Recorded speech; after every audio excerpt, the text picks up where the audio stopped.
Ya kubhlungu shem kona vele akukho lula ukuthi ukhohlwe omunye wabantu obukade ubazi.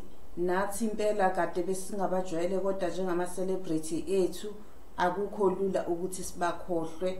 Ngiyam-understanda uCasper liyakhona.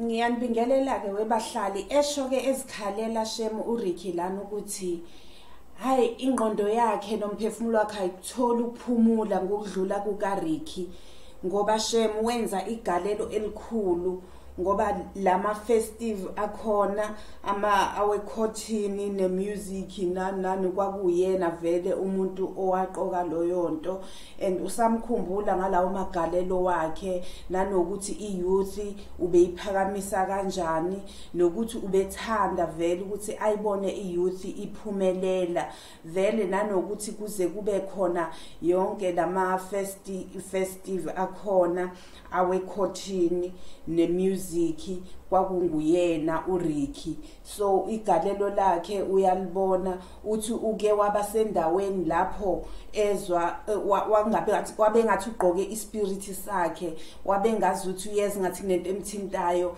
vele wathi mengabe ephenduka wafile ngazuthi uRicky unaye shem siya understand vele kufanele lokho njengomuntu obeni close naye ebenizwana naye siyazwelana siyazwisana nawe siyazwelana nawe sonke siyakhala ukudlula kwakhe uRicky uhambe isikhathi singakashayi kodwa ke kwenzeka siyazi ukuthi ke beningabangani abaclose noma ke phela ngesinye isikhathi bekungabonakali kodwa kona siyabona ukuthi benihlangene nimuntu monye. Siyabonga usiyazwelana nawe nathi sisakhala njeba nawe usakhala namhlanje.